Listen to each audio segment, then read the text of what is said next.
Quand il disait que la peine de mort sera instaurée au Congo. Mais quand on voit la réalité de nos sociétés, précisément ici en Afrique, dans nos pays respectifs, on a l'impression que c'est des personnes qui ont des durs caractères qu'on a besoin à la tête de nos institutions. Pourquoi ne pas dire à la tête de nos pays? La question que je me pose et je voulais poser à toutes ces personnes qui sont en train de regarder cette vidéo actuellement, c'est de savoir est-ce que M. Constant Mutamba est-il l'homme qu'il faut à la tête du Congo pour en finir complètement avec ce mouvement rebelle de M23. Et dans cette vidéo, je vous invite à regarder les prise de parole de M. Constant Mutamba, ancien candidat aux élections présidentielles de 2023, en train de nous dire ici les mesures qui doivent être prises pour se débarrasser de ce mouvement rebelle M23 qui est en train d'annexer lentement l'est du Congo, précisément à Goma. Cette vidéo est une ancienne vidéo, mais compte tenu de la situation entre le Congo et le Rwanda, je pense que ça pourra nous aider à comprendre les réalités qui se vivent là-bas.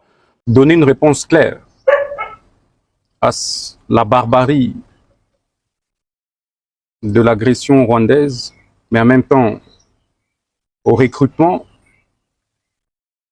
et à l'infiltration du gouvernement rwandais au sein de la classe politique congolaise, nous avons proposé la mise en place du bloc des résistants nationalistes pour mobiliser, rassembler, fédérer tous ceux et celles de nos compatriotes, jeunes et vieux, étudiants, membres de la société civile, qui ont accepté de demeurer loyaux envers la République, qui ont refusé d'aliéner la souveraineté de la République. Donc la première, comme je l'ai dit, c'est rapidement au chef de l'État de fédérer toutes les forces.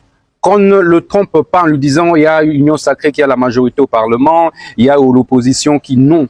Il faut rassembler et dénicher très rapidement des intelligences et des hommes d'audace, des patriotes pour pouvoir accompagner rapidement les efforts de guerre qui sont déployés par nos FARDC. Deuxième action, c'est la mise en moule. Il faut mettre en moule la machine judiciaire contre tous les compatriotes, d'abord complices suspects internes, qui n'ont pas encore été démasqués.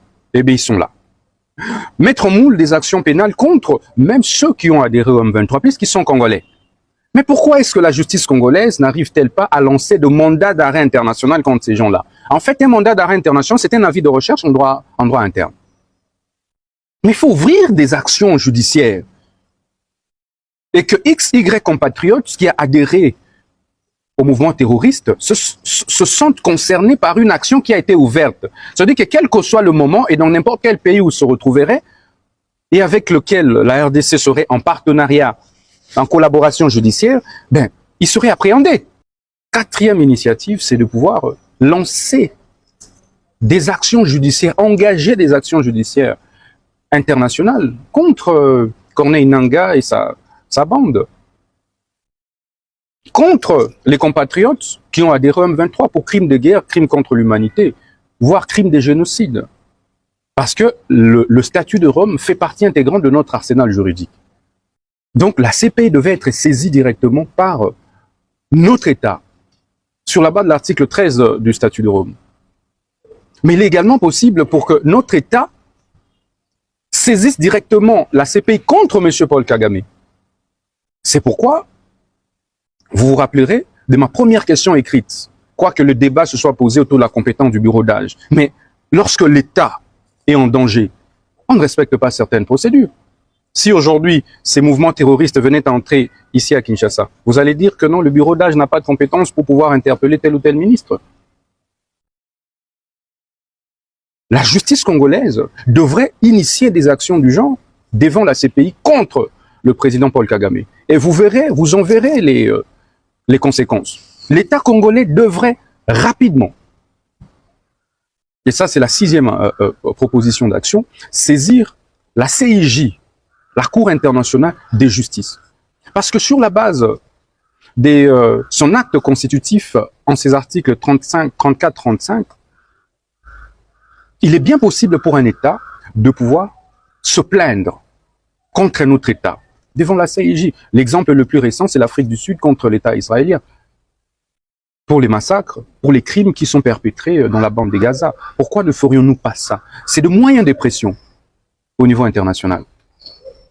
Pour en même temps soutenir les efforts de guerre de nos FARDC et décourager pendant ce temps l'ennemi dans son élan des velléités expansionnistes dans son élan des crimes. Son Excellence Constant Mutamba, président du parti DIPRO, ancien candidat aux élections présidentielles de 2023 et actuel ministre de la Défense congolaise.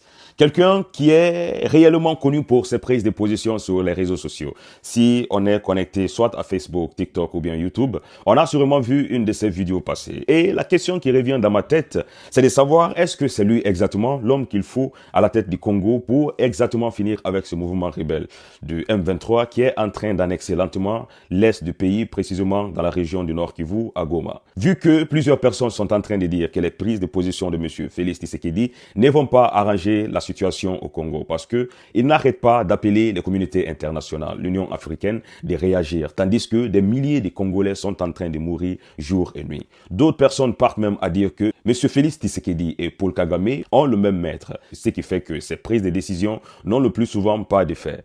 Mais vu l'urgence de ce qui se vit à l'est du pays, on a besoin de quelqu'un qui doit prendre les responsabilités, qui doit prendre des décisions qui sont réellement dures, mais des décisions qui, en fin de compte, pourra être bénéfiques à toute une population.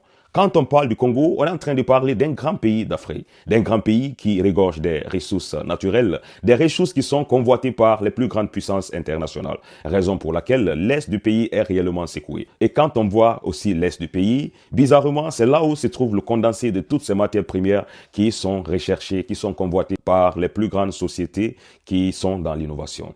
Vu l'urgence de ce qui se passe actuellement entre le Congo et le Rwanda, est-ce que M. Mutamba est l'homme qu'il faut pour réellement relever le défi contre M. Paul Kagame et vaincre ce mouvement rebelle du M23?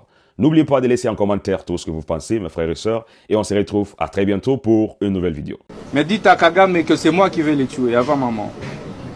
Je n'ai pas peur de lui. Nous lancerons l'opération arrestation de M. Paul Kagame, président de la République du Rwanda.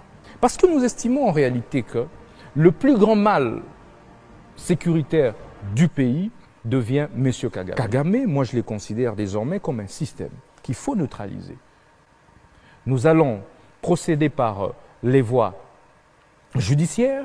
Je poserai la question à messieurs le procureur de la CPI, je posais la question à la CPI, la RDC est signataire du statut de Rome.